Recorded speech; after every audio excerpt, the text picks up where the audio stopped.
U.S. presidents are elected every 4 years, members of the House of Representatives every 2 years. But there's a November election day every year, and 2013's was yesterday.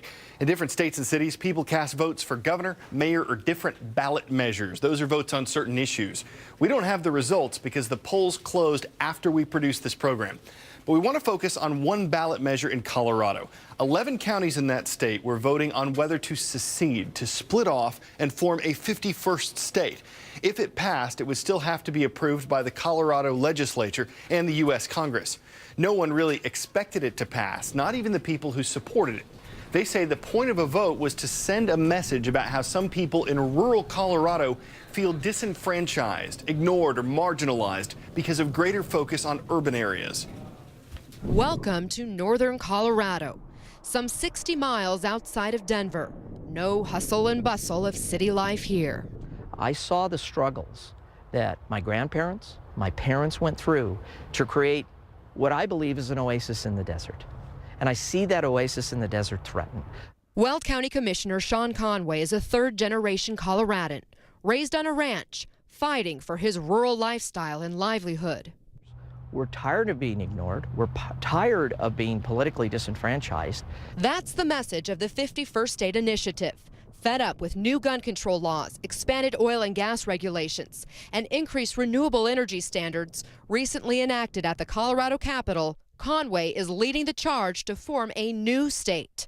He's wrangled support from across hundreds of acres of farmland, at least 11 rural counties north of Denver now threatening to secede. If they don't see a way to actually move the state back into Republican control, they figured maybe just leaving it is the only other option.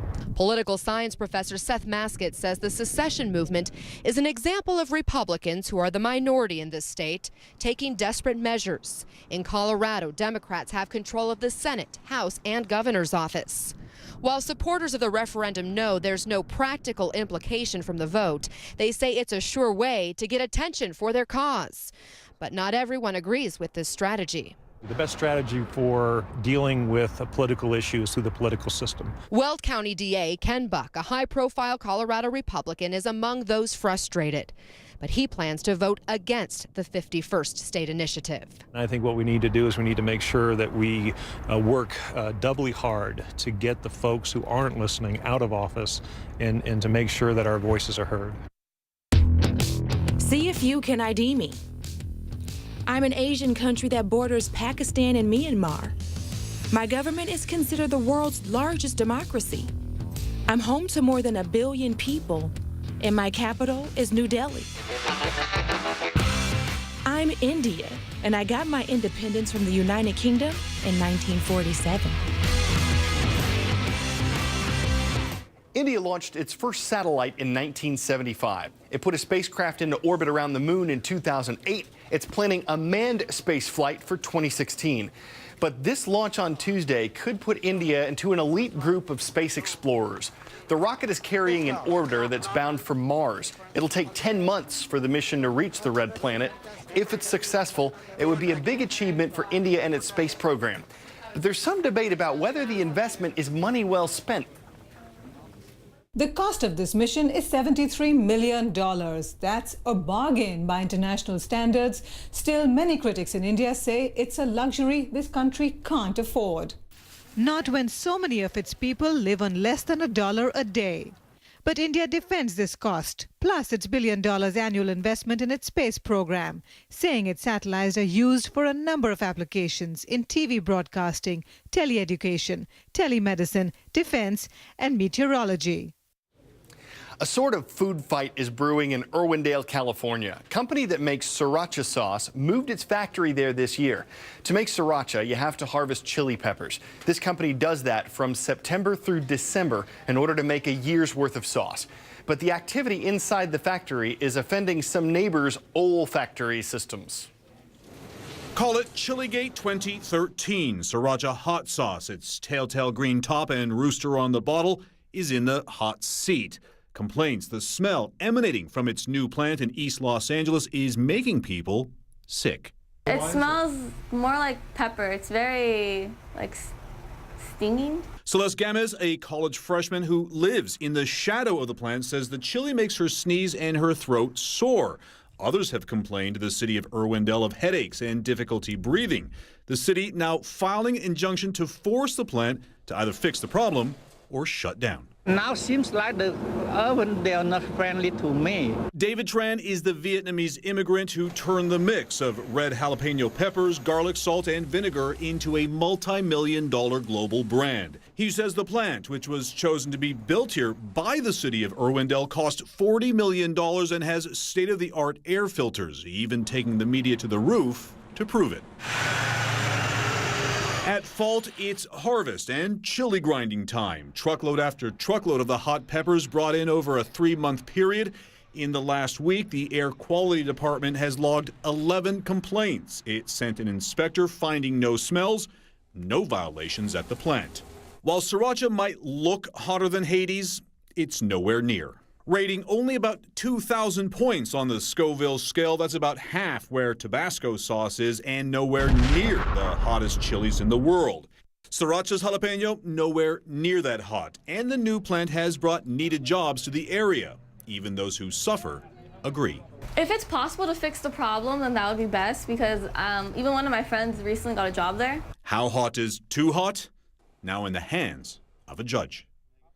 Miguel Marquez, CNN, Los Angeles. It's time for the shout out. What is the world's most spoken language? If you think you know it, then shout it out. Is it English, Arabic, Spanish, or Mandarin?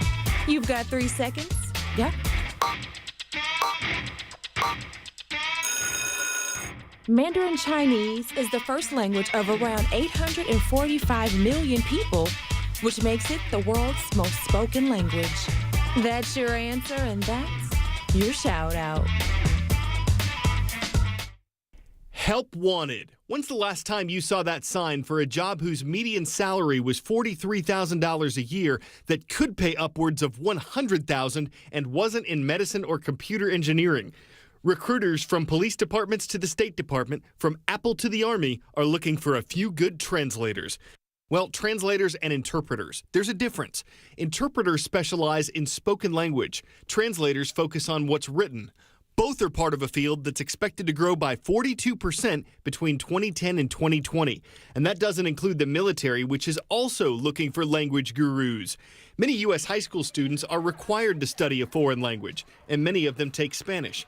Because there are so many people who speak Spanish in the U.S., it's not one of the most lucrative languages to know, not here anyway.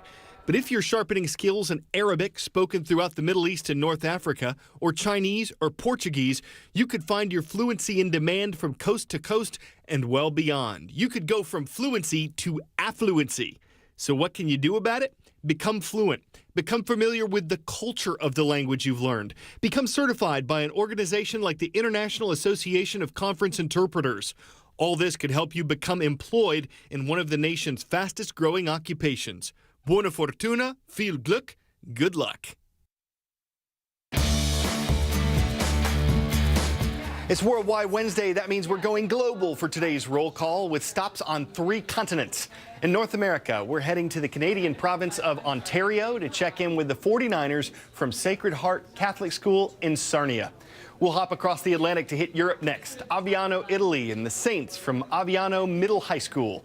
And their last stop is in Asia on the Japanese island of Okinawa. The Kadena High School Panthers make today's roll.